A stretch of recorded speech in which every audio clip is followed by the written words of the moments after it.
आज का यूथ जो है वो इमोशनली बहुत वीक है। इंटरनेट, मोबाइल, लग्जरी, कंफर्ट, पैसा, पार्टी, यूथ जो है आकर्षित उसी की तरफ हो। Do you think that emotional intelligence is more important then religion today? फंसा दिया। What is the use of that business which cannot benefit my people? कहते हैं कि दुनिया भर के दर्दों का जवाब हो गए, दुनिया भर के दर्दों का जवाब हो गए, कांटे सहते सहते हम गुलाब हो गए। If a person is emotionally attached, they will do whatever you tell them to do it. आज के जमाने में सब लोग प्रोडक्टिविटी के पीछे भाग रहे हैं, टारगेट्स मीट हो रहा है, डेडलाइंस चेज हो रही है, लेकिन अंदर से हम कहीं ना कहीं खोखले हो रहे हैं। हम सब अपनी लाइफ बिल्ड कर रहे हैं पर अपना बैलेंस खो रहे हैं, क्योंकि सक्सेस तो मिल रहा है पर शांति नहीं। करियर ग्रो कर रहा है पर कनेक्शन टूट रहा है, और हम खुद से एक सिंपल सवाल पूछना भूल गए हैं, क्या मैं ठीक हूँ? आज हम बात करेंगे एक ऐसे इंसान से जिन्होंने इमोशंस को अपनी ताकत बनाया और दुनिया को सिखाया कि इमोशनल इंटेलिजेंस सिर्फ एक थियोरी नहीं, ये जिंदगी जीने का तरीका है। He trained thousands, including police officers, उन लोगों को जो हर रोज जिंदगी और मौत के बीच खड़े रहते हैं, और उनका कहना है no one should suffer due to lack of emotional intelligence. Make them up in my head again.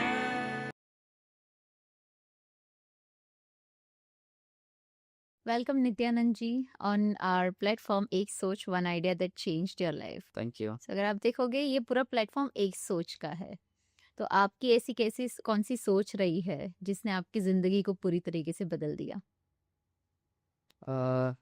See, if you talk like this,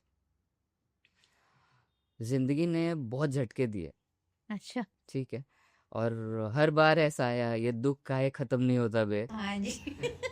तो परेशानी आई, 7 इयर्स के रिलेशनशिप में गर्लफ्रेंड ने धोखा दे दी, पर्सनल लाइफ में भी मतलब डिवोर्स हुआ। So I went through a trauma kind of phase, और वैसा करते करते उस चीज़ से गुजरते हुए एक दिन ऐसे ही दिमाग में आया कि Nityanand, you do not deserve this, Nityanand you do not deserve this, you deserve better.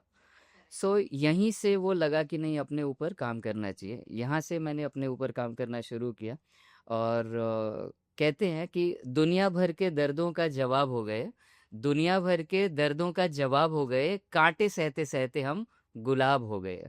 तो आज मैं हूँ आपके साथ ऐसे गुलाब बन के। आप गुलाब बनकर आए हो, गुलाब को छोड़कर। बट कहते ना, लाइक यू नो, जैसे आपने बोला कि आपकी जिंदगी थोड़ी बहुत जो इमोशनली स्ट्रगल वाइज रही है, so what was that void? ऐसी कौन सी वॉइड थी जिसको आपको like you no emotional coach बनने पे मजबूर किया? सी, इमोशनल कोच बनने का जो सफ़र है, वो इमोशनल कोच बनने के पहले I started my career as a sales person.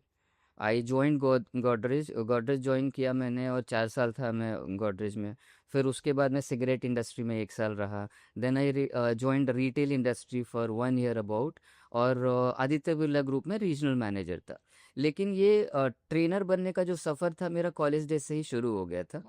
During my college days I met my guru, Avinash नाम है उनका, अविनाश आनंदा। तो उनसे मिलने के बाद I was very impressed by his style, by his life style also, by the I was impressed by his style of inspiration. So I started doing those things. So फिर मैं पहले कॉर्पोरेट ट्रेनर बना।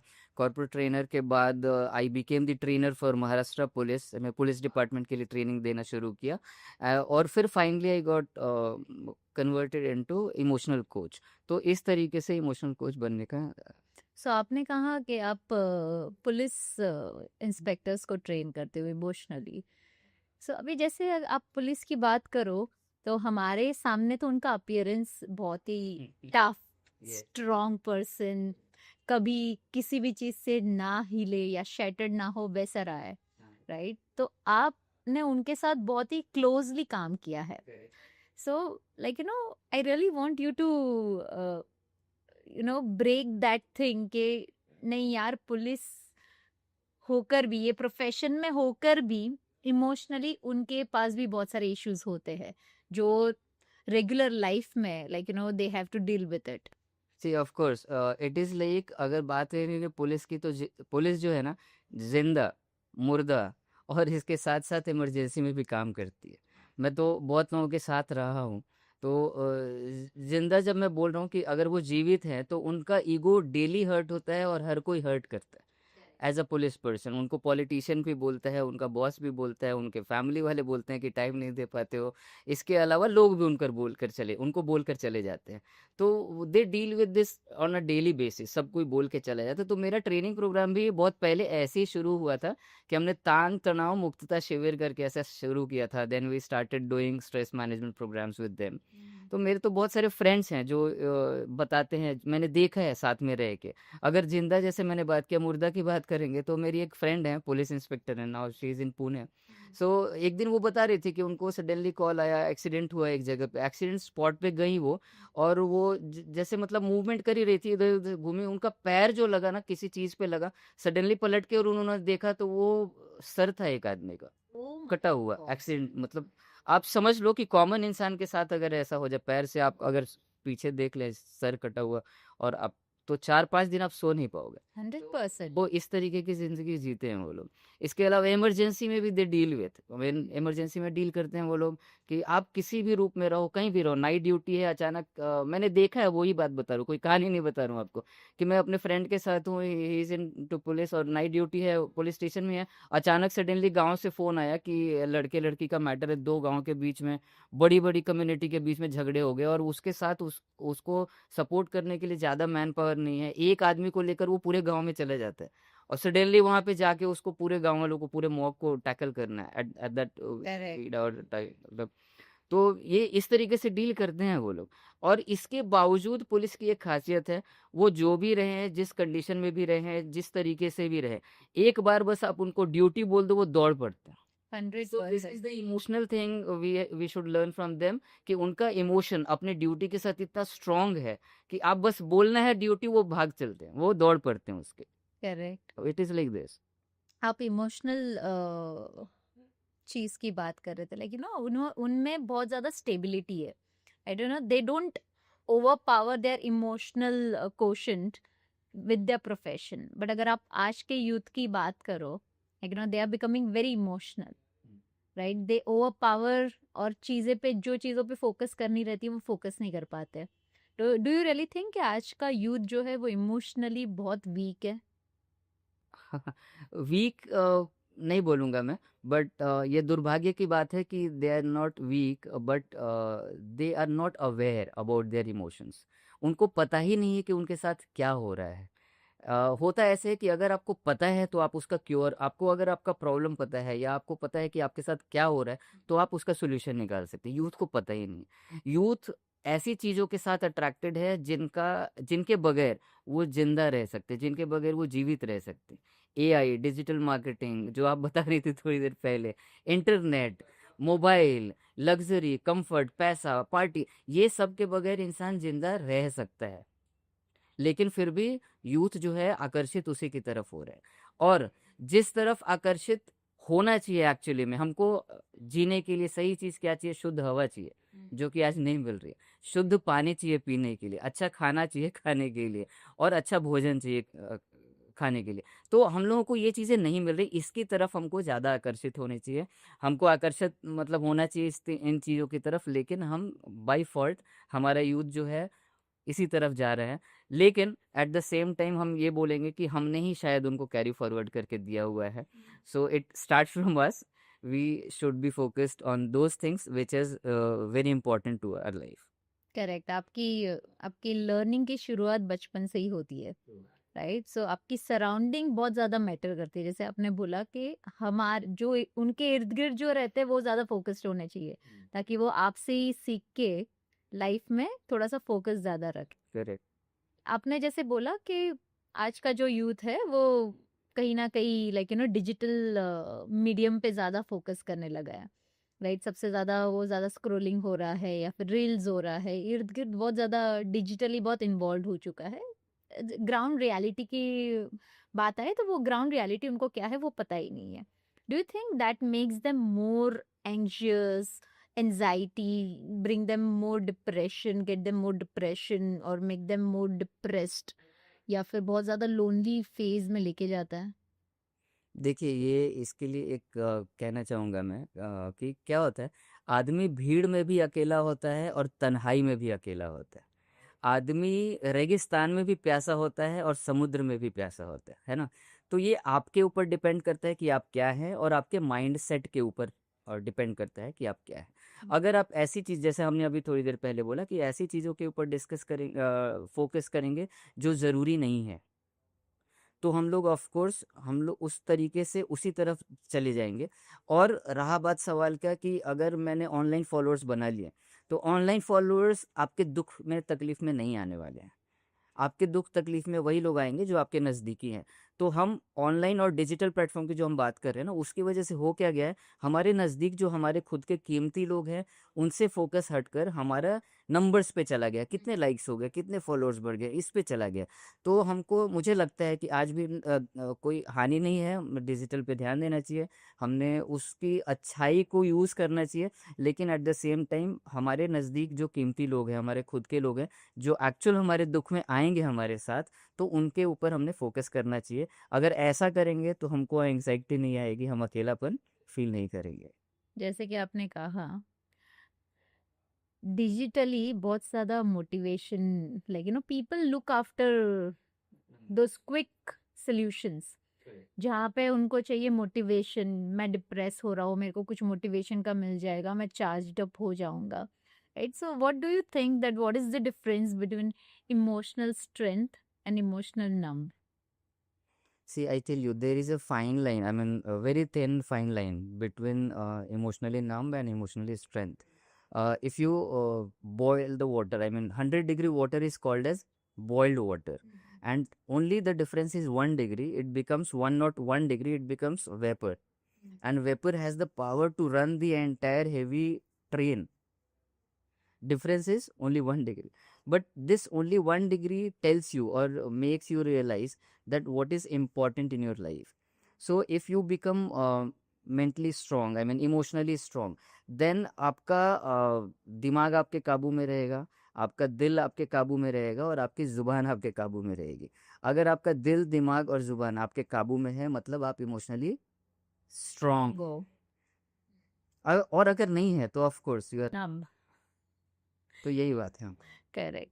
सो जैसे हम लोग आए दिन emotionally चीज़ों की बहुत ज़्यादा बात नहीं कर पाते, बीइंग एडल्ट हो, बच्चा हो, या फिर आपके सराउंडिंग में इमोशनल फेस, कभी कभार तो लोगों को पता भी नहीं होता है कि इमोशनली वो इतने ड्रेन्ड है, या फिर इमोशनली कोई प्रॉब्लम्स हो रही है उनको, राइट? सो आप उन लोगों को क्या बताना चाहोगे कि किस तरीके से आप इमोशनली अपने इमोशंस को भी किस तरीके से कंट्रोल कर सकते हो? इसमें देखिए, दो चीज़ें हैं। मतलब पहले तो मैं ये बताना चाहूँगा कि इंसान को जो सामने दिखता है ना, इंसान उसका सॉल्यूशन निकालता है। जैसे आपने इमोशनली, हमको पता ही नहीं या ड्रेन्ड है, तो दिखता नहीं है वो। अगर शरीर में कोई घाव हो गया ना, तो वो दिखता है, तो हम तुरंत उसका उपाय करते हैं। अगर दिमाग में भी अगर कोई घाव हो गया, कहने का मतलब अगर दिमागी कोई परेशानी भी चल रही है ना, तो वो सेकेंडरी दिखता है, तो उस पे भी थोड़ा बहुत हम लोग काम कर लेते हैं। लेकिन इमोशनली हमारे अंदर क्या होता है ना, हमको दिखाई नहीं देता है, तो हम लोग लेट कर देते हैं उसका सॉल्यूशन निकालने में। बहुत दिनों तक उसको दबा के रखेंगे, उसको निकालेंगे नहीं, एक्सप्रेस नहीं करेंगे, और बताएंगे नहीं, किसी को शेयर नहीं करेंगे, खुद से भी मतलब उसको एहसास ही नहीं हो रहा है कि क्या हो रहा है। बस इतना समझ में आ रहा है कि रात को परेशान हो जा रहा हूँ, तकलीफ बढ़ जा रही है, बिना कुछ किए ये सब हो रहा है। तो ये इस चीज़ का सॉल्यूशन, अगर मतलब सेकंड यही था कि इसका अगर सॉल्यूशन हमको निकालना है, कि आप सब कुछ करने के बावजूद परेशान हो जा रहे हैं, आपकी चिंता बढ़ रही है, तो सबसे एक तो मतलब अगर वर्ड पे ध्यान देंगे ना, चिंता वर्ड जो है ना, तो चिंता में और चिता में सिर्फ बिंदु का फर्क है। यहाँ पे भी एकदम छोटा सा डिफरेंस है, बहुत ज़्यादा डिफरेंस नहीं है। तो चिंता ना करें, चिंतन करें, नहीं तो चिता के बहुत नज़दीक चले जाएंगे आप। ठीक है? तो अगर इस चीज़ को डील करना है, आपके साथ हो ही रहा है, तो आपको बस इतना ही ध्यान में रखना है, एक ही चीज़ अपनाना है, टेक इट ईजी। ईजी होता है, ऐसा अपने आप को इमोशनली आपको मैसेज देना है कि ये होता है, this is just a part of my life, और ये होगा, मुझे पेशेंस रखना है, और धीरे धीरे ये समय गुजर जाएगा। जैसे आपने कहा टेक इट इजी, ज़माना ईज़ी तो लगता है लेकिन ईज़ी एक्चुअल में दिखता नहीं है, right? So people are looking out for quick quick मतलब बहुत ज़्यादा क्विक फिक्सेस चाहिए उनको। अगर इमोशनल की बात करें या फिर कोई भी चीज़ों की बात करें, उनको बहुत जल्दी क्विक फिक्सेस चाहिए रहता है। उनमें पेशेंस जैसे आपने बोला पेशेंस रखना है पर है नहीं, करेक्ट। राइट? तो लोग कई अलग-अलग स्टेप्स लेना शुरू कर देते हैं, right? Because they don't have patience. Right. Emotionally they are too drained या फिर वो अपने आप पे कंट्रोल ही नहीं कर पा रहे। तो किस तरीके से कैसे ये सब चीज़ों को वो लोग ओवरकम कर पाएँगे? सी, अगर इजी वर्ड को ही पकड़ के मतलब इसी पे बात करते हैं तो इजी का एक फुल फॉर्म है। इसका मतलब है एवरीवन ऑलवेज सेज यस। हाँ। मतलब आपको सबसे पहले तो यस बोलना है कि मुझे इसके ऊपर काम करना है, ठीक है? और आपको क्विक फिक्सेस मतलब quick fixes if I talk about it happens कि मैं दिन भर शाम तक मैंने कुछ काम किया। एक अगर if I talk about a woman, she is working at home, दिन भर काम किया, सबके लिए काम किया, मेहनत किया और घर पे आके हस्बैंड ने उसके ऊपर चिल्ला दिया, शाउट कर दिया। तो सडनली ठीक है, मैं जो बोल रहा हूँ कि टेक इट ईज़ी, आराम से टाइम जाएगा, लेकिन अगर सडन कुछ हो गया, तो क्या करना? तो उस पे तो फिर हमको समझना चाहिए कि कैसे करना है। तो इसमें सडन करने के लिए आपको अपने आप को कंट्रोल करने के लिए मैं अभी जो बता रहा हूँ इसको ध्यान दीजिएगा, ठीक है? सबसे पहले करना है आपको कि 5 चीज़ों को देखना है। आप यहाँ पे 5 चीज़ों को देखकर बताइए, फटाक-फटाक नाम बताइए अब तुरंत पे। Light, camera, mic, cups, book. 5 चीज़ हो गई। 4 चीज़ों को सुनिए। सुनिए, कुछ सुनाई दे रहा है आपको? आपको मेरी आवाज़ सुनाई दे रही है, ध्यान से सुनिएगा। एसी की आवाज़ सुनाई दे रही है, ध्यान से सुनिएगा। ये माइक की आवाज़ सुनाई दे रही है, ध्यान से सुनिएगा। बल्ब की भी आवाज़ सुनाई दे रही है। हम सुनते नहीं हैं डेली लाइफ में, ठीक है? उसके बाद 3 चीज़ों को आप स्मेल कीजिए। 5 चीज़ों को देखिए, 5 चीज़ों को देखिए, 4 चीज़ों को सुनिए, 3 चीज़ों को स्मेल कीजिए, ठीक है? I can smell the mic, I can smell the coffee, I can smell the mobile, anything I can smell. 3 चीज़ों को स्मेल कीजिए, 2 चीज़ों को टच कीजिए, ठीक है? मैं ये चेयर को टच कर सकता हूँ, मैं ये ट्राइपॉड को टच कर सकता हूँ और 2 चीज़ों को टच करने के बाद एक चीज़ को टेस्ट कीजिए। आप ये देखिए सडनली आपको आपका बेसिक क्या है कि आप जिस इमोशन में हैं उस पर्टिकुलर टाइम पे, जिस थॉट में, तुरंत से वहाँ से डिस्ट्रैक्ट होके आप वहाँ से बाहर निकल सकते। Okay. So this is a very good formula for it. 5 चीज़ों को देखिए, 4 चीज़ों को सुनिए, 3 चीज़ों को स्मेल कीजिए, 2 चीज़ को टच कीजिए और 1 चीज़ को टेस्ट कीजिए। देखिए सडनली किस तरीके से आप वहाँ से बाहर निकल के आ जाएँगे। सडनली मुझे रियलाइज़ हो रहा है ये बचपन में सिखाया जाता था सेंसरी, है ना? 5 yes, sensory touch, taste, sight, smell and feel. तो ये सेंसरी बचपन से सिखाया जाता है लेकिन हम लोग प्रैक्टिस नहीं कर पाते। यस, इंद्रियों को हम यूज़ नहीं करते हैं डेली बेसिस। करेक्ट। इनफैक्ट हम डेली बेसिस पे भी अगर इस चीज़ को करेंगे, डेली मॉर्निंग रिचुअल्स बना लेंगे, जब घर करेक्ट। के बाहर हम जाते हैं तो हम बाहर वॉक करने के लिए जाते हैं लेकिन हम लगे रहते हैं अपने या फोन थॉट वाले प्रोसेस में या फिर कुछ ना कुछ एक्टिविटीज में। बाहर अगर आप देखिएगे मतलब हम लोग बोलते हैं ना कि फोकस करना है, फोकस करना है, तो हम वो फोकस के चक्कर में लिमिटेड हो गए हैं। आई मीन कि हम बाहर की चीज़ों को, अपने विजन को एक्सपैंड, हमारी आंखें जो है ना ऐसे देख सकती हैं, इस एंगल में भी, इस एंगल में भी पूरा, लेकिन हम इस तरीके से हो गए करेक्ट। फोकस के चक्कर में। लेकिन इतना भी फोकस नहीं होना चाहिए कि हम नेचर से दूर भाग जाए, हम बाहर के चीज़ों से दूर भाग जाए। नेचर ने इतनी अच्छी चीज़ें दी हुई हैं, सुनने के लिए दी हुई हैं, देखने के लिए दिया हुआ है, स्मेल करने के लिए, तो इंद्रियों को इस्तेमाल कीजिए, बहुत अच्छा इसका रिजल्ट मिलेगा। Correct. So that is like rightly said कि अपने आप को जब भी आप इमोशनल फेज में, क्योंकि अगर आप देखोगे पूरे दिन में इतने सारे थॉट्स आते हैं, राइट? अच्छे थॉट्स, बुरे thoughts, negative thoughts. End of the day humans का एक मेंटालिटी है, वो लोग को ज्यादा अट्रैक्ट करेगा नेगेटिविटी, राइट? नेगेटिविटी ज्यादा अट्रैक्ट करती है और वो लोग वही फेज में चले जाते हैं, राइट? तो आपने ये सही कहा कि ये एक्सरसाइज से क्या होगा, एक डिस्ट्रैक्शन क्रिएट होगा। आप वो चीजों पे जाओगे ही नहीं, आपके थॉट प्रोसेस भी वहां पे नहीं जाएंगे। आपको लग रहा है कि वो दिशा में जा रहा है जहाँ पे नेगेटिव इमोशंस डेवलप होने वाले, तो आप फटाक से ये एक्सरसाइज कर लीजिए ताकि वो चीजें ब्रेक हो सके। Very true. फिर राइटली सेड। अभी मुझे ये बताओ, जैसे ये प्रोफेशन बहुत यूनिक सा प्रोफेशन है। सबसे पहली बात तो लोग शायद सोच भी नहीं सकते यार, emotional intelligence coach is kind of a profession, right? पहले के जमाने में बहुत फिक्स्ड मेंटालिटी हुआ करता था कि इतने इतने सिलेक्टेड प्रोफेशंस ही। अभी काफी सारे नए नए प्रोफेशंस, नए सारे नीश आ गए हैं, नए अलग अलग फील्ड्स आ गए हैं। सो आपको ऐसी कौन सी चीज ने ट्रिगर किया that you chose this as your profession? See ये प्रोफेशन शुरुआत ऐसे हुआ था। आई मेंशन यू अर्लियर कि पुलिस ट्रेनिंग करता हूँ मैं।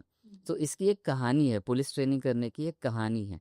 मैं when I join Godrej company, I was based in Latur. तो मेरी एक गर्लफ्रेंड थी उस समय। तो कहानी ऐसी जाती है कि गर्लफ्रेंड के नाना जी ने हमको देख लिया साथ में, और फिर उन्होंने ये किए कि उसकी शिकायत कर दूंगा मैं पुलिस के। वहाँ पे डीवाईएसपी थे उस समय, तो हमारी मेरी शिकायत कर देंगे। आई वाज स्कैर्ड कि अरे यार अब पुलिस में चले जाएगा डर तो लगता है सबको हाँ जी। देख के। फिर मैंने और मेरे भाई ने हमने डिसाइड किया कि हम जाएंगे। डीवाईएसपी का नाम लिया था उन्होंने कंप्लेन करने के लिए। तो हमने सोचा कि उनके बॉस से मिलेंगे हम, और उतने छोटे उम्र में दिमाग में पता नहीं कहाँ से वो ख्याल आया। और वहाँ से फिर हम एसपी को मिलने गए। एसपी से मिलने गए तो एसपी ने हमारी बातें सुनी समझी, एंड ही वाज इम्प्रेस्ड कि ये दो बच्चे हैं ट्रेनिंग करना चाहते हैं। मेरा भाई था मेरे साथ में। So he got impressed and he was ready to give us the opportunity. और उन्होंने मुझे फिर कॉल किया, वही डीवाईएसपी को जिनका नाम लेके मेरी गर्लफ्रेंड के नाना जी ने बताया था। तो we went to him. He said कि नित्यानंद जी, पोलिसांना ऐकण्याची सवय नाही, मतलब उस सुनने की आदत नहीं है। आदत नहीं है। तो मैंने कहा कि सर हम फिर उनको सुनना ही सिखाएंगे। तो ही वॉज रियली इम्प्रेस्ड कि अच्छा ये बात है। तो अच्छी बात है। फिर then we started doing training programs. तो वो हम लोग ने ट्रेनिंग प्रोग्राम करना शुरू किया। फिर वो जो एसपी और डीवाईएसपी थे अलग अलग जगहों पे गए। So in short, your girlfriend has been a big part of your career. हाँ, मैं कहता भी हूँ मजाक मजाक में कि बाद में वो धोखा दे दिया उसने।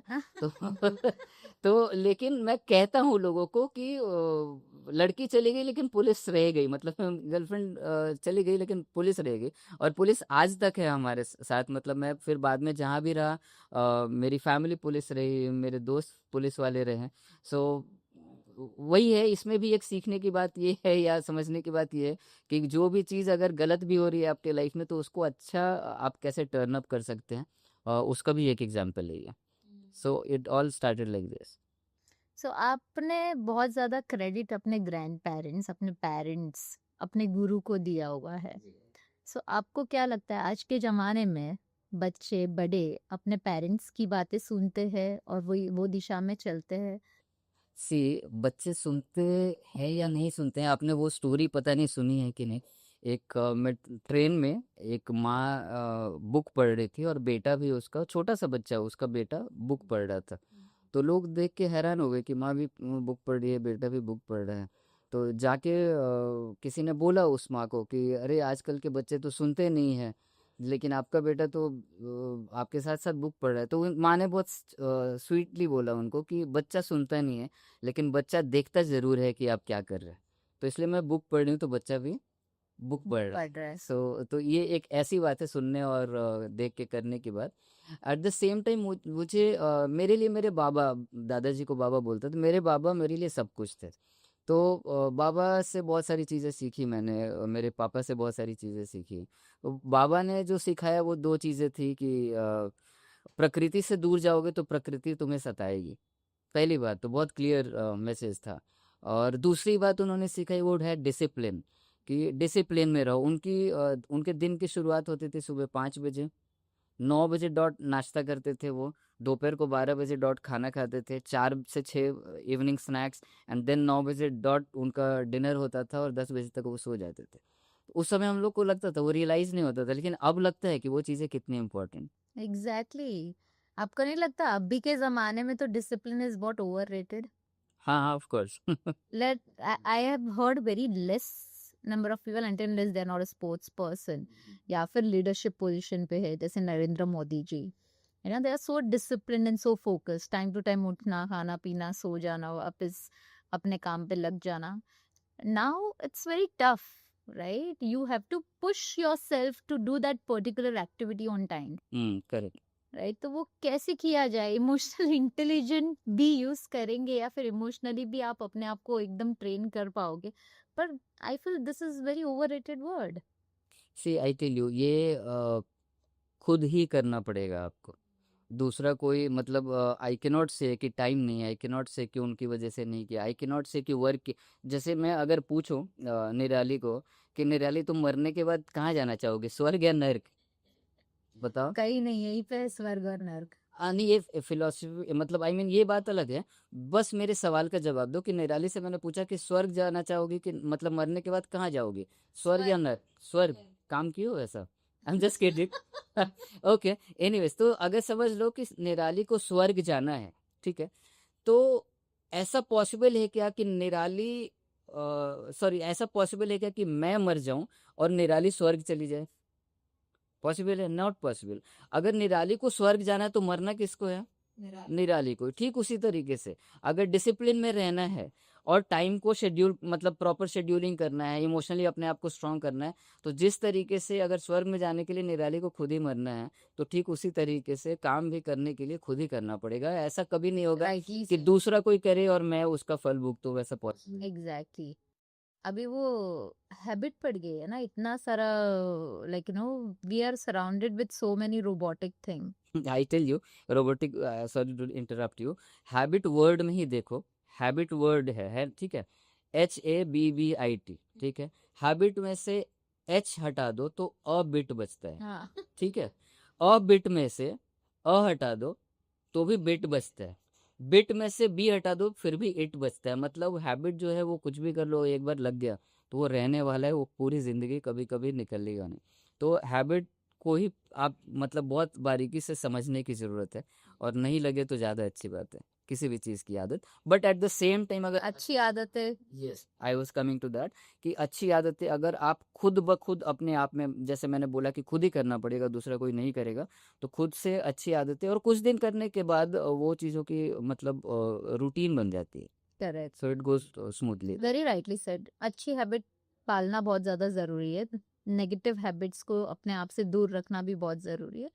पर जैसे मैं बात कर रही थी रोबोटिक्स, राइट, अगर मैं अपनी भी बात करूं, कभी कभार ऐसे लगता है ना कि आप हाथ से जो करते हो वो आप फिक्स नहीं कर पाते हो, वापस उसको रीडू नहीं कर पाते हो। तो मोबाइल में ऑप्शन रहता है ना अनडू करने का, राइट। सो कभी ना कभी आप ये भी सोचते हो, आपका आपका ब्रेन भी उस तरीके से ट्रेन हो जाता है कि यार काश रोबोटिकली मैं इसको फिक्स कर पाती, मैं अंडू करके वापस मैं अंडू नहीं कर पा रही हूँ, right. So we are living in such world जहाँ पे आपको बहुत ज्यादा चीजें इमीडिएट चाहिए, बहुत ज्यादा चीजों पे आपको काम नहीं करना है। जैसे अगर मैं बोलूँ, गवर्नमेंट बहुत सारी चीजें कर रही है मेंटल हेल्थ अवेयरनेस के लिए, right? But still, somewhere emotionally, people are not stable. They're not very happy. They try and motivate themselves. जबरदस्ती का पॉजिटिव होने की कोशिश कर रहे हैं, लेकिन somewhere they are avoiding the disaster that will come later on. तो उसके लिए आप क्या कहना चाहोगे? सी, आई टेल यू कि इमोशन जो है वो टीम में आती है। I mean you should be a team while talking about or doing anything about, लेकिन finally it is individual personality triad. For an example, जो आपने गवर्नमेंट की बात बोली, अगर समझ लीजिए कि क्लाइमेट चेंज एक टॉपिक है, तो क्लाइमेट चेंज पे हमारे गवर्नमेंट को ही पॉलिसीज बनानी पड़ेगी, हमारे गवर्नमेंट को ही उस पे उसके ऊपर काम करना पड़ेगा। It's a team emotional question, ठीक। लेकिन एट द सेम टाइम अगर हम खुद बोलते रहेंगे कि गवर्नमेंट करेगी, गवर्नमेंट करेगी, सरकार करेगी, और हम खुद नहीं करेंगे, तो it will not work, right. Climate change के लिए अगर मैं खुद से लाइट जला रहा हूँ तो एनर्जी कंजम्पशन हो रहा है, कार्बन डाइऑक्साइड उसमें से निकल के आ रहा है। मैं अभी व्हीकल से यहाँ तक आया तो उसमें भी एक चीज़ हो रही है, ठीक है। At the same time whatever we are doing, छोटा सा कल मैं एक देख रहा था, सेशन नहीं अटेंड कर रहा था, कि अगर सिर्फ हम टूथब्रश करते हैं तो कितना कार्बन डाइऑक्साइड उससे निकलता है। सोचने की बात है। हम मैंने सिर्फ टूथब्रश ब्रश बोला, लेकिन उस टूथब्रश को बनाने के लिए जो मशीन लग रही है ना, वो बहुत सारा कार्बन डाइऑक्साइड प्रोड्यूस कर रहे हैं। और टूथब्रश मेरे तक पहुंचने के लिए कितने ट्रांसपोर्टेशन से आ रहा है, वो कितना कार्बन डाइऑक्साइड प्रोड्यूस कर रहा है, ठीक है, एट द सेम टाइम अगर मैं टूथब्रश करूंगा तो मुझे बेसिन चाहिए, वो बेसिन बनाने के लिए कितना, समझ मतलब रहा थिंक कि करेक्टली। यस, अगर छोटी छोटी चीजों पे हम लोग इतना ये कर रहे हैं तो ये फाइनली आता किसके ऊपर है? अगर एक एक इंसान क्लाइमेट चेंज के बारे में सोचने लगेगा, जो जरूरत की चीजें हैं वही करेगा, अननेसेसरी चीजों को अवॉइड करेगा, तब जाकर गवर्नमेंट को सपोर्ट मिलेगा और गवर्नमेंट भी फिर एज अ होल कुछ कर पाएगी। सो it is always like this. So we talk so much about emotional intelligence, keeping yourself motivated, positivity. I really want to understand, like, in business world, like, जो भी businessman है, how emotional intelligence is directly aligned to their businesses.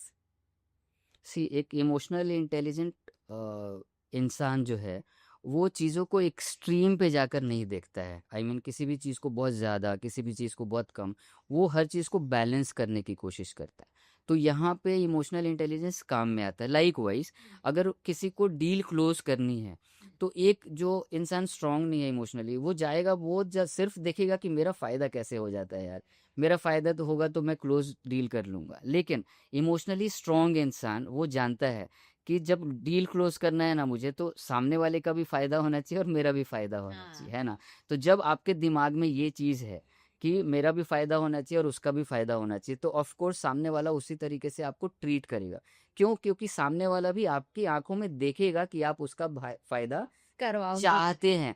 C it is very simple. मैं अगर ये बात बोलूँ तो अजीब लगता है, लेकिन अगर आप बिना टिकट के जाते हो ना रेलवे स्टेशन पे, टीसी आपको पकड़ लेता है ना, क्यों? क्योंकि आपकी आंखों में दिखता है उसको कि आपने टिकट नहीं लिया हुआ है। लाइक वाइज उस सामने वाले को अगर एहसास हुआ कि आप उसका फ़ायदा चाहते हैं, एट द सेम टाइम अपना खुद का भी फ़ायदा चाहते हैं, और मैं बैलेंस की बात कर रहा हूँ, तो मैं अच्छे से डील को क्लोज कर पाऊंगा। So it is this is very good thing. Emotionally आपको स्ट्रांग होना चाहिए, इंटेलिजेंट होना चाहिए। लाइक वाइज अगर इमोशनल इंटेलिजेंट इंसान जो है टीम को हैंडल करेगा, तो देखिए टीम का एक फुल फॉर्म है TEAM, that is together everyone achieves miracle. तो ये टुगेदर वर्ड जो है ना, इमोशनली इंटेलिजेंट इंसान को पता है। तो वो कभी भी अगर टीम में 10 लोग हैं तो कभी वो किसी के साथ बायस्ड नहीं होगा कि मुझे सिर्फ इसको फेवर करना है। वो समझेगा कि हर एक इंसान अपने अपने में स्ट्रांग मतलब है या कुछ ना कुछ क्वालिटीज है, तो सबको बराबर लेकर चलेगा। So in short, emotionally intelligent इंसान अच्छा ऑब्जर्वर भी होगा। Yes, of course, because he has learned, he has control on his mind, heart, and of course on his communication. So Can you tell me how do we identify a person who is emotionally intelligent? आप कभी भी देखेंगे emotionally intelligent इंसान ज्यादा सुनेगा, कम बोलेगा। याद रखिएगा इस बात को। दूसरी बात, वो शांत रहेगा। मतलब शांत मतलब ये कम बोलेगा वाला शांत नहीं, और उसके प्रेजेंस में, उसके ऑरा में आपको रियलाइज होगा कि नहीं, ये स्टेबल इंसान है। Correct. उस स्टेबिलिटी को मैं शांत इंसान बोल रहा हूँ। तो ये दो खासियत आपको तुरंत समझ में आ जाता है। और तीसरी बात, वो जब भी बोलेगा तो अपने शब्दों को नाप तौल के इस्तेमाल करेगा और बहुत मैच्योरिटी से बात करेगा। तो आप इस तरीके से समझ सकते हैं कि So according to you, what is emotional intelligent? बहुत बड़ी चीज़ नहीं है, इसका कोई डेफिनेशन नहीं है, बहुत सिंपल है। अपने इमोशन को इंटेलिजेंटली हैंडल करना इज इमोशनल इंटेलिजेंस।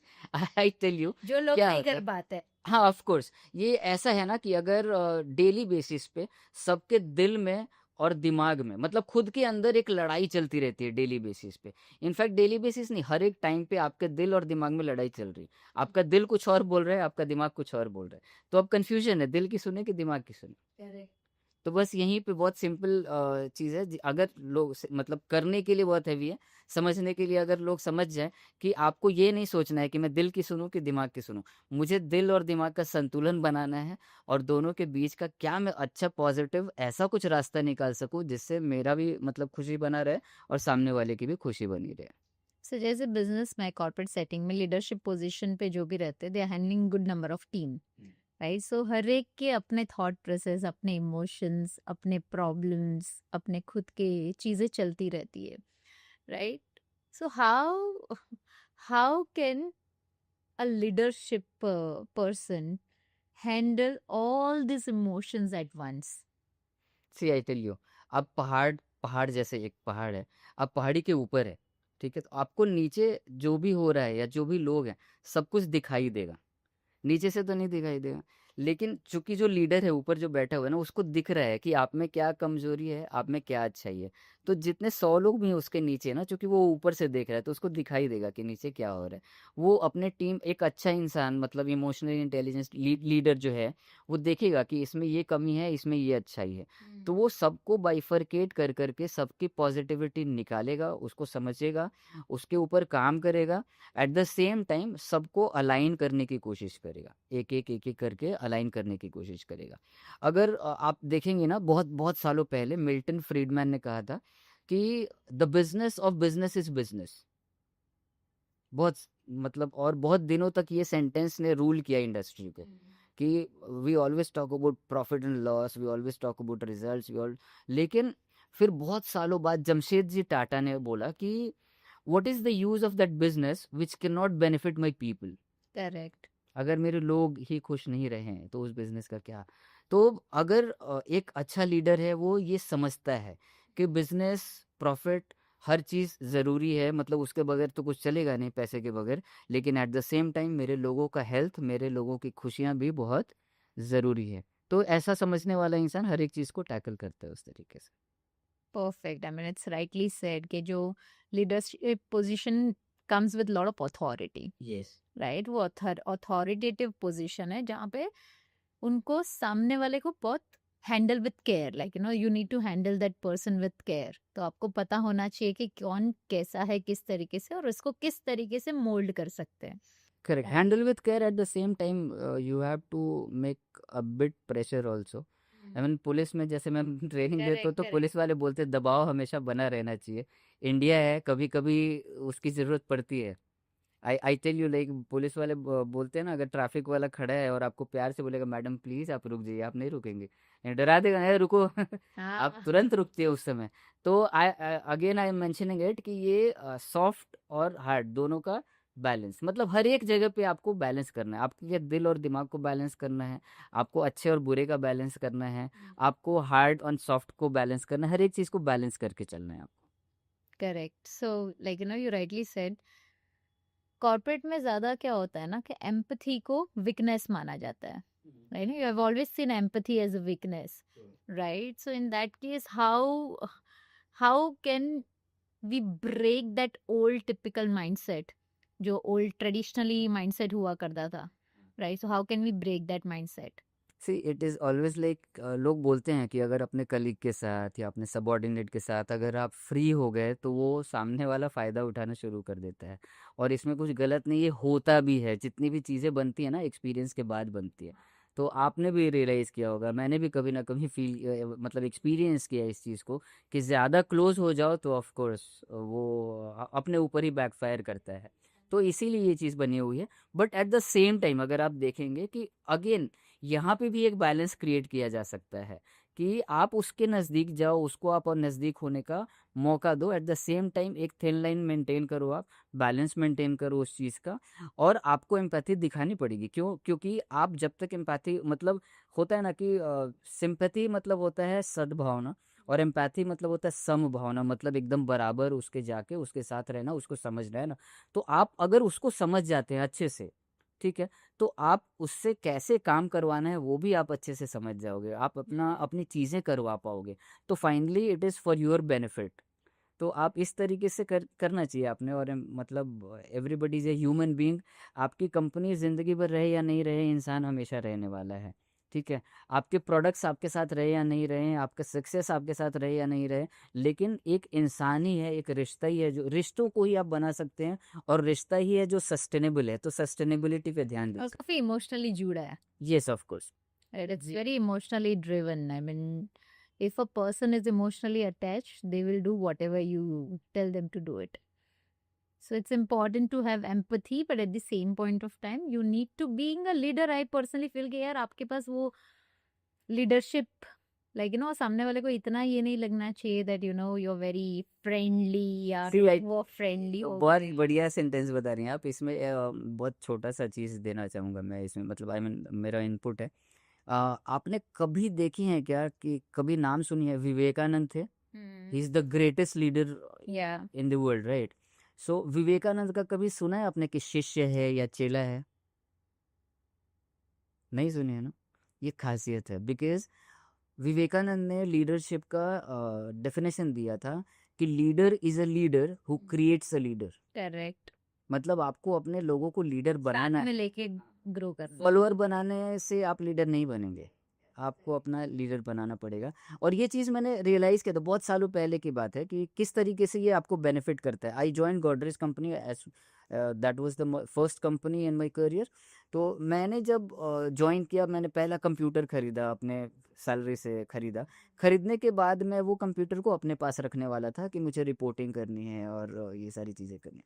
फिर एक दिन सडनली मेरे दिमाग में आया कि जो बंदा मुझे रिपोर्ट करता है ना, मैं उसके घर पे उस चीज़ को रखूँ। कंप्यूटर को मैंने उसके घर पे रखा, ठीक है। उसको मैंने ऑफ कोर्स एम्पैथी वाली जो बात, हम अच्छे दोस्त भी थे, हम लोग कलीग भी थे, तो मैंने वो कंप्यूटर उसके पास रखा, उसको सिखाता था और उसको प्रैक्टिस करने को भी लगाता था कि वो प्रैक्टिस करे। अब वो प्रैक्टिस करते करते वो सीख गया and he became so expert. अब आप देखो, जो रिपोर्टिंग मैं करता, मतलब करने वाला था, या जैसे भी कि मैं मेरे घर से बैठ के मैं खुद रिपोर्टिंग करूं, वो मेरा रिपोर्टिंग वो बंदे ने संभाल लिया।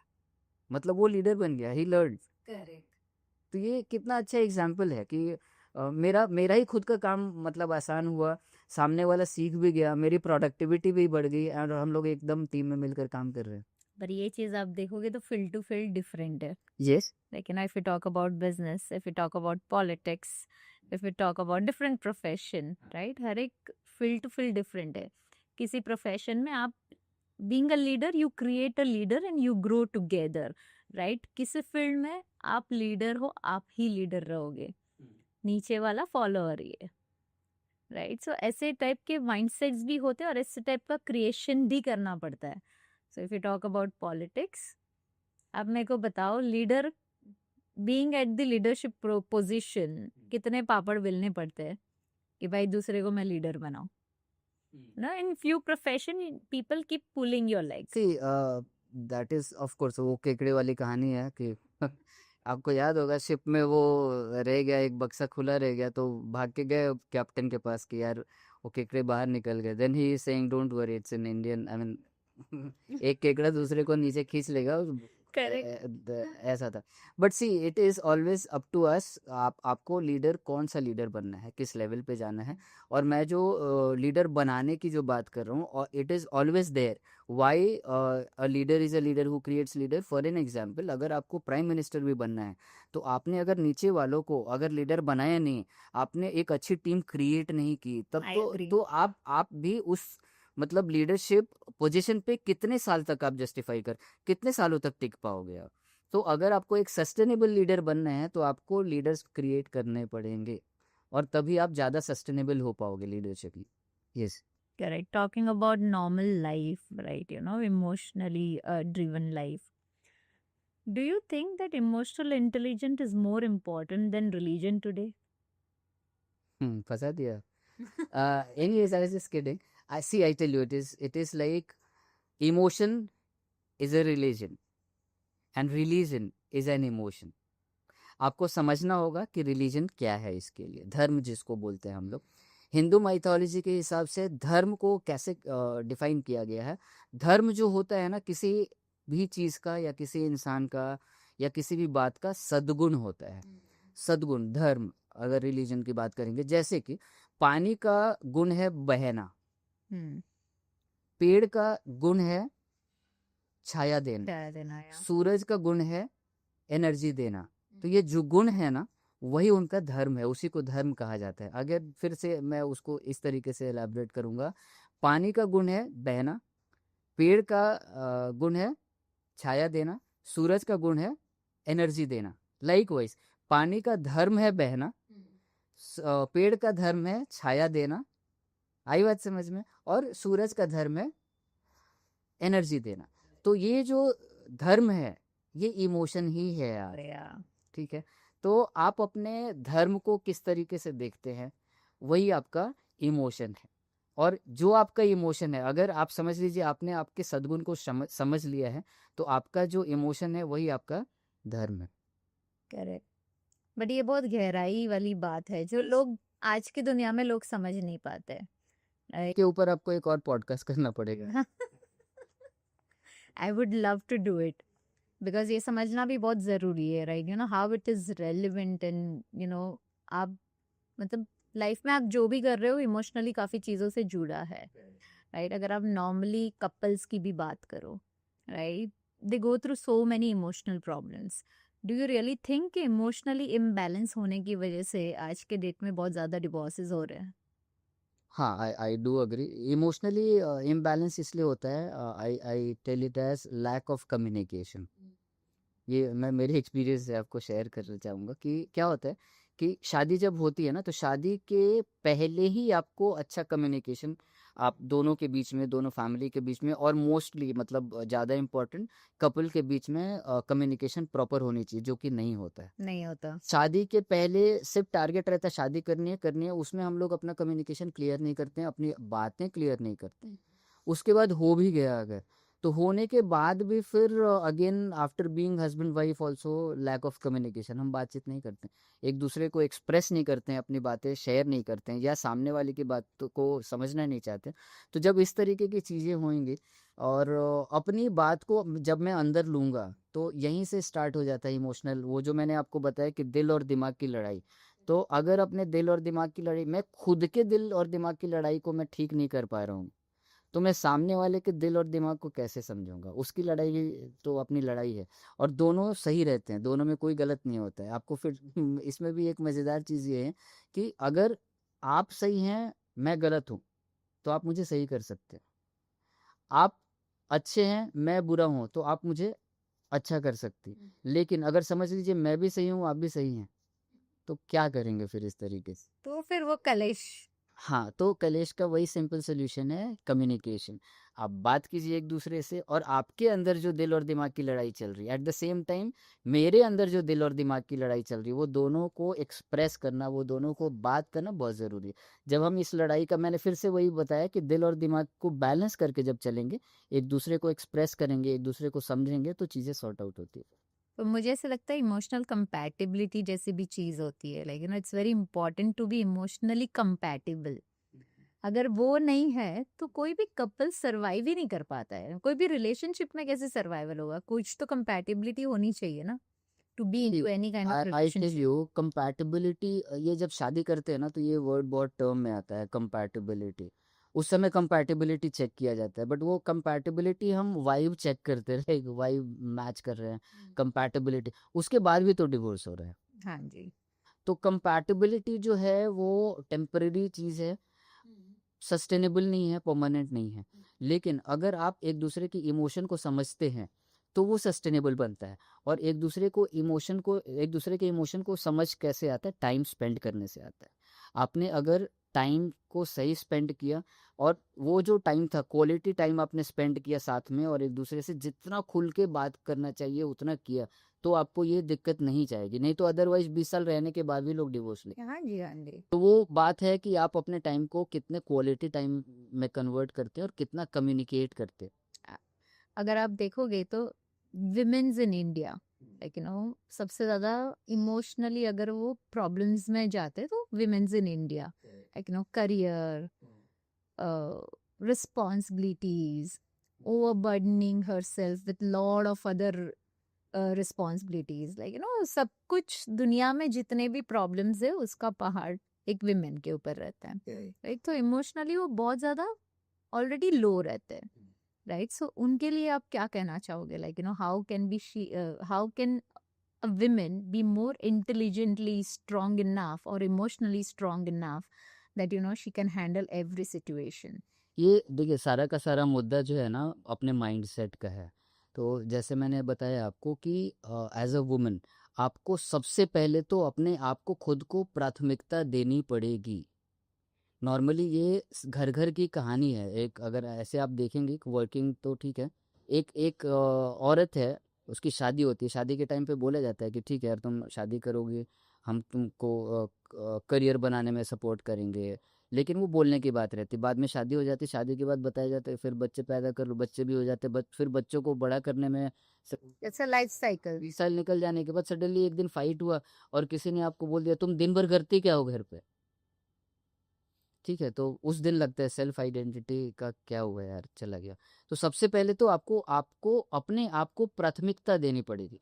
आई मीन जैसे मैं अभी निराली से पूछा, आपके पास 10 रुपए है 10 रुपए? नहीं है। मुझे चाहिए आपसे 10 रुपए, अब भी चाहिए। तो अगर मुझे आपसे 10 रुपए चाहिए तो आपके पास क्या होना चाहिए? क्या होना चाहिए बताइए? हो नहीं चाहिए, नहीं है तो नहीं है तो है। एग्जैक्टली अगर समझ लो मुझे 10 रुपए चाहिए ही आपसे, तो आपके पास क्या होना चाहिए? 10 रुपए होने। 10 रुपए होने चाहिए। 10 रुपए पूरा दे दोगे तो भिखारी बन जाओगे। I am just kidding.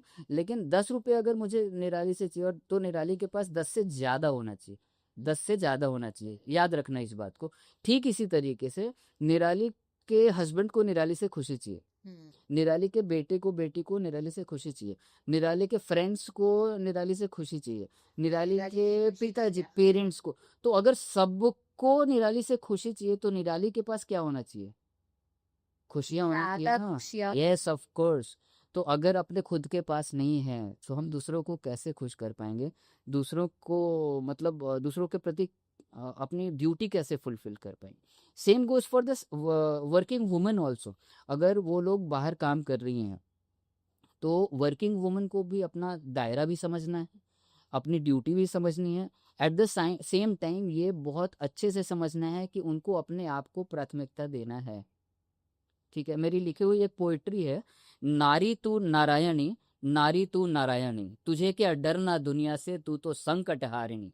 लाज का घूंघट ना छोड़ो पर शर्मिंदगी तो उतार दो, तुझ में ही वो शक्ति है, तुझ में ही वो भक्ति है, तू ही है वो ताड़िनी, नारी तू नारायणी, नारी तू नारायणी। So realize your potential, realize your power, at the same time realize and अपनी इमोशंस को आप समझो। तो खुद को प्राथमिकता देना मत भूलो। करेक्ट। आपने खुद को प्राथमिकता देना बहुत ही बड़ी चीज है, लेकिन आपको ये नहीं लगता like in India basically women's खुद को अपने आप को सबसे ऊपर रख कर like they are trying to gain their own happiness, going out of house, or maybe if we talk about how extramarital affairs are increasing in India, right? वो सबसे बड़ी दिक्कत है कि उनको खुशी देनी है, ताकि जब वो खा से खुशी देंगे, जैसे आपने बोला कि अगर आप ही के पास खुशी नहीं है तो अब खुशी कहाँ? Correct, very true. तो कहीं ना कहीं वो लोग बाहर जाके किसी और से खुशियां लेने की कोशिश कर रहे हैं, ताकि वो अच्छी खासी खुशी किसी और को दे पाए। I tell you, happiness is a choice, और happiness and happiness comes from within, ये बाहर से नहीं आता है। अगर आप ये सोचती हैं कि बाहर वाले से मुझे खुशी मिल जाएगी, कल को वो नहीं रहेगा तो क्या करेंगे आप? ठीक है, अगर ये कहीं भी लागू होता है कि अगर मैं ये सोचूं मेरा बेटा खुश रहेगा तो ही मैं खुश रहूंगा, मेरी बीवी खुश रहेगी तो ही मैं खुश रहूंगा, लेकिन मैं अंदर से रियलाइज नहीं कर पा रहा हूँ। करेक्ट। आपने कस्तूरी मृग का वो सुना होगा ना, नाभि में ही उसके वो कस्तूरी रहती है, और उसके स्मेल को वो पूरे जंगल में इधर उधर खोजने जाता है, जबकि रहता है उसके पास है। तो सबसे पहले ये आपको समझना है कि अपना रिमोट कंट्रोल बाहर किसी के हाथ में नहीं देना है। अपना रिमोट कंट्रोल अपने पास रहना है, खुशी अंदर से आनी ज़रूरी है। आप अपने हेल्थ पे ध्यान दीजिए, अपने दिमाग और दिल को बैलेंस कीजिए, अपने शरीर पे ध्यान दीजिए, और अपने कीमती लोगों पे ध्यान दीजिए, तो आपको बाहर जाने की ज़रूरत नहीं पड़ेगी। मैं ये समझ सकता हूँ कि आपको हो सकता है खुशियाँ नहीं मिल रही है वो घर से, तो यहाँ पे भी यही चीज़ लागू होती है कि स्वर्ग में जैसे जाने के लिए मरना आपको है, तो खुश रहने के लिए भी आपको ही अटेम्प्ट लेने पड़ेंगे, अंदर से ही वो खुशी आएगी, आप बाहर की तरफ ना जाएं। Correct. Very rightly said, like it's very important कि अपनी खुशी खुद में ही ढूंढो, किसी और के, जैसे मैं हमेशा बोलती हूँ अपनी प्रॉब्लम हम खुद ही है, राइट? सो अपनी खुशी भी अपनी खुद की है, Of वो course. हमको ही ढूंढनी है कहीं ना कहीं जाके। So thank you so much, very rightly said. I mean it's very important for every females, no matter what, like be happy, make others happy, but अपने आप को सबसे आगे रखो, हाँ, प्राथमिकता देना है अपने आप को। अपने आप को प्राथमिकता देना है। Thank you so much, very rightly sir. अब मुझे ये बताओ कि अगर एक वर्किंग विमेन है, वो किस तरीके से लाइक अपना जो ये मल्टीटास्किंग का जो प्रेशर होता है, वो इमोशनली किस तरीके से बैलेंस करे? आई टेल यू, सबसे पहले तो ये समझना पड़ेगा कि मैं वर्किंग वुमन क्यों बनी। आपका ऑब्जेक्टिव क्या था वर्किंग वुमन बनने का? Was it money? Was it to engage yourself? What is was it for your happiness like? तो एक तो ये बात कि क्यों बनी। दूसरा आपका माइंडसेट। माइंड में दिमाग में वही रखो कि मैंने ये जो करना है या जो मैं काम कर रही हूँ वो मेरे लोगों के लिए कर रहा हूँ। और लोग मतलब क्या होता है, आपकी फैमिली आपके लोग है, दैट्स इट। ठीक है, आपकी फैमिली से बढ़कर कुछ नहीं है। बट वो होता है कभी कभी कि फैमिली वाले भी मेरी कदर नहीं कर रहे हैं, मैं काम कर रही हूँ। ये तो आप ज्यादा से ज्यादा सारे विमेन्स में सुनोगे। इसमें हमने अभी जो थोड़ी देर पहले बात की ना कि अपने आप को प्राथमिकता दो। अपनी खुशी अपने अंदर से ही आएगी, बाहर से किसी से एक्सपेक्ट, ठीक है एक्सपेक्टेशन इंसान है तो एक्सपेक्टेशन रहेगा, but at the same time be confident कि अपने अंदर से ही वो हैप्पीनेस आने वाला है। और अपने आप को प्राथमिकता देना अगर है ना, अगर मतलब बहुत सारी औरतें गिल्ट फील में भी आ जाएंगी कि यार यार अपने को ही देंगे तो दूसरों को कैसे फोकस करेंगे।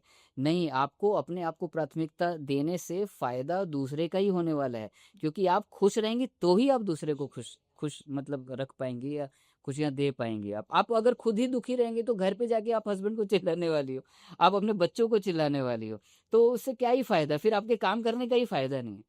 ठीक है, तो काम करने का स्ट्रेस जो है वो आपको अपने आप में ही रखना पड़ेगा। आपके इमोशन को आपको खुद को ही बैलेंस करना पड़ेगा। दिल और दिमाग की जो आपके अंदर की लड़ाई है उसमें आपको स्ट्रांग बनना पड़ेगा और आपको उसका बैलेंस बनाकर चलना पड़ेगा। मैं एक इसमें मतलब थोड़ा अपने इससे टॉपिक से हट के है, लेकिन this is about office work and home. एक मतलब अगर आप देखेंगी ऑफिशियली बैलेंस शीट में लास्ट ईयर का जो बैलेंस है ना उसको मैं कैरी फॉरवर्ड करता हूँ। यू रिमेम्बर दिस कि जो मेरा बैलेंस बच गया फाइनेंशियल ईयर का तो फिर ये साल मैंने ले लिया, कैरी फॉरवर्ड करना बोलते हैं इसको। तो ये होता है, ये सिर्फ वुमेन या मेन के लिए नहीं बता, मतलब वुमेन के लिए नहीं है, मेन के लिए भी मैं ये बता रहा हूँ। क्या होता है कि हम लोग घर का काम जो रहता है ना या घर का स्ट्रेस रहता है ऑफिस में लेकर जाते हैं। ठीक है, ऑफिस का जो स्ट्रेस रहता है वो घर पे मतलब कैरी फॉरवर्ड करते हैं हम लोग चीज़ों को। तो ये कैरी फॉरवर्ड के ऊपर एक स्टोरी है। स्टोरी ऐसी है कि दो बौद्ध मॉन्क रहते हैं और वो लोग एक मठ से दूसरे मठ की तरफ जा रहे थे। And the condition is they are not allowed to touch a girl, मतलब लड़की को छूना नहीं है, ऐसा उनको ये था। अब इमेजिन द सिचुएशन, और ये हुई घटना इस तरीके से कि दोनों जा रहे थे, एक नदी आती है बीच में और नदी में थोड़ा सा पानी रहता है और नदी के किनारे ना एक बहुत सुंदर लड़की खड़ी है वहाँ पे। एंड शी इज स्कैर्ड कि मैं वॉक करके पानी को क्रॉस नहीं कर पाऊंगी, मैं गिर जाऊंगी, ऐसे उसके मन में डर था। तो जैसे ही उसने बौद्ध मॉन्क को देखा दोनों को, तो उसने रिक्वेस्ट की कि प्लीज आप मुझे पार करा दीजिए यहाँ से। तो उसमें से एक बौद्ध मॉन्क ने क्या किया, वो लड़की को गोद में उठाया, इस तरीके से दोनों हाथों से लड़की को उठाया। और ये तो उठा लिया भाई साहब, लेकिन दूसरा वाला जो था वो जल रहा था कि तो ये अब मौका मुझे क्यों नहीं ऑफ पता। कोर्स, तो अब ये दोनों हाथ से उसको क्रॉस करा दिया और लड़की को उसने वहीं पे छोड़ा उतारा। तो लड़की ने उसको गाल पे किस कर दी खुशी में। वो तो ठीक है हो गया, बगल वाले का मतलब उसका ये हो रहा था। अब वो दोनों आगे बढ़े, आगे बढ़ते बढ़ते जब मठ नजदीक आ गया ना तो दूसरा वाला जो बौद्ध monk था उसको रहा नहीं गया। उसने वो टेंशन में पूछ ही डाला, वो मतलब बोल ही डाला उसको कि यार मतलब हमको तो छूना भी अलाउड नहीं है, तुमने उसको गोद में भी उठा लिया, लड़की ने तुमको किस भी कर दी। तो फिर बौद्ध ने, पहला वाला जो बौद्ध था मॉन्क जो था, वो उसने बोला कि दोस्त मेरे, मैंने उस लड़की को उठाया जरूर था लेकिन वहीं पे छोड़ दिया था, लेकिन तुम उस लड़की को यहाँ तक लेकर आए हो अपने दिमाग में। तो ये ऐसे ही होता है, आपको अपने आप को एक्सपर्ट करना है, ये चीज में आपको अपने आप को ट्रेन करना है कि जो चीज जहाँ पे हुई वहां पे उसको छोड़ना है। अगर आप इस चीज में एक्सपर्ट बन गए, आपने ऑफिस की चीज को घर पे नहीं लाया ज्यादा, घर की चीज को ऑफिस में नहीं लेकर गए ज्यादा, तो आप वुमन हो, कलेशी है। यस आप वुमन हो कि मैन हो, you can handle. You can balance both the things. तो नित्यानंद जी मुझे बताइए 3 इमोशनल मिस्टेक्स जो बहुत सारे एंटरप्रेन्योर्स करते आए। सी सबसे पहले तो entrepreneurs they try to prove to this society. सबसे पहली गलती उनको यही समझना है कि सबसे पहले don't prove to this society, prove to yourself. ठीक है। मैं अगर कुछ करने की शुरुआत कर दिया मैंने, अगर मैं फेल भी हो रहा हूँ ना, तो मुझे सोसाइटी को प्रूव नहीं करना है। मैं सक्सेसफुल भी हो रहा हूँ, तो मुझे सोसाइटी को प्रूव नहीं कर रहा हूँ करना है। अगर मुझे प्रॉफ़िट हो रहा है, तो मुझे ही बेनिफिट है। मुझे अगर नुकसान है, तो वो मुझे ही झेलना है, कोई और आके नहीं झेलने वाला है। सो सबसे पहली गलती वही करते हैं कि वो सोसाइटी को प्रूव करना चाहते हैं। Don't prove to the society, prove to yourself, पहली गलती, ठीक है। दूसरी गलती, वो अपने नॉलेज को, अपनी सीखी हुई चीज़ों को, अपनी देखी हुई चीज़ों को, उसी को सही मानते हैं और नई टेक्नोलॉजी के हिसाब से, नए कल्चर के हिसाब से अपने आप को ढालते नहीं हैं या अडैप्ट नहीं करना चाहते। Nokia was the example, I mean a big example. Now they have started doing it, again they are coming to the market. So adapt नहीं करते, वो दूसरी गलती है। और तीसरी सबसे बड़ी गलती एक और होती है कि दे आर इमोशनली अटैच्ड, कि मुझे ये बिजनेस बस शुरू कर देना है, जल्दी से शुरू कर देना है। उस चक्कर में क्या होता है, वो सिर्फ और सिर्फ कैपिटल पे ध्यान देते हैं। कैपिटल कैसे भी कलेक्ट कर लेते हैं और they don't plan the strategy, they don't plan for recurring expenses. ये तीसरी उनकी बड़ी गलती होती है, जिसकी वजह से आगे जाके अटक जाते। तो ये 3 चीज़ों को नहीं दोहराना चाहिए उन्हें। Correct, so it is very important ना, तुम जो भी प्लान करो it should be more actionable and it should be more strategize, ताकि आपको लॉन्ग टर्म बेनिफिट्स मिले। Yes, it is about long. Correct, so it's very important. Thank you so much, we had wonderful conversation. मुझे ये जानना है कि आपकी life की ऐसी कोई लर्निंग रही है जो हमारे व्यूवर्स के लिए बहुत ज़्यादा फायदेमंद हो? अ, मेरे पिताजी की कही हुई बात याद आ गई मुझे। पिताजी कहते हैं हमेशा, लाइफ में 3 चीज़ें होती हैं। पहला होता है भावी, मतलब नॉर्मल होने वाला। तो भावी मतलब क्या होता है कि जैसे मैंने अगर टेबल पे कोई चीज़ एकदम कॉर्नर पे रख दी है और मुझे पता है कि वो गिर जाएगा, तो मैं नॉर्मल होने वाली चीज़ है उसको अपना दिमाग लगाकर उसको थोड़ा एडजस्ट कर देता हूँ, टेबल पे ठीक तरीके से रख देता हूँ। तो नॉर्मल वाली चीज़ दिमाग से ठीक हो जाती है। दूसरा जो होता है उसको बोलते हैं प्रबल भावी, मतलब उसके होने के चांसेस ज़्यादा होते हैं। लाइक हम जब पैदा होते हैं तो हमारे प्लैनेटरी सिचुएशंस होते हैं, पोजीशंस होती है, हमारा टाइमिंग होता है। तो उस हिसाब से बहुत सारी चीज़ें हमारे बॉडी के ऊपर, हमारे मेंटल हेल्थ के ऊपर अफेक्ट करती है। तो उसको ठीक करने के लिए हम लोग उपाय करते हैं, उपाय इला उसका सॉल्यूशन निकालते हैं। जैसे पूजा करते हैं हम लोग, या स्टोन्स होते हैं। लेकिन ये पूजा स्टोन ये भी सही और जिनको जानकारी है उन्हीं से करवानी चाहिए। तो ये प्रबल भावी को हम अपने उपाय करके ठीक कर देते हैं। और तीसरी जो चीज़ होती है वो अवश्यम भावी होती है। अवश्य मतलब वो होना ही होना है, चाहे आप जो भी कर लो वो ठीक आई मीन कि वो कैसे भी होगा वो। होगा ही। तो इसका कोई उपाय नहीं होता है। इस समय आपको सिर्फ और सिर्फ पेशेंस से, शांति से रुकना पड़ता है, माइंडसेट को प्रिपेयर करना पड़ता है और कहना पड़ता है कि ये वक्त भी चला जाएगा। और इसमें ऐसा भी बोलते हैं कि धीरज को साथ में रखो उस समय, नहीं तो आपकी लाइफ से शांति को लेकर भाग जाएगा। तो आपको पेशेंस रखना है उस समय। Correct, very rightly said. Like you no, ये जो 3 चीज़ें आपने बताई जो आपके पिताजी ने आपसे कही थी, बहुत ही ज़्यादा इम्पोर्टेंट है और बहुत लाइक ना इट्स वेरी रेलेवेंट, पर लोग इतना जल्दी समझ नहीं पाते हैं। लाइक जो होना होता है वो मंजूर खुदा होता है। You have to like you know go with the flow and accept everything that comes on your way. So thank you so much, we had a wonderful conversation and thank you so much for accepting our invitation. To all the viewers, please watch this entire episode because कहीं ना कहीं हम सभी like you know emotionally बहुत ज़्यादा चीज़ों को महसूस भी करते हैं, फील भी करते हैं, पर एक्सप्रेस नहीं कर पाते। So this episode is basically for you all to understand that how emotional intelligent can change the way you look up to the things. So thank you so much once again. Thank you.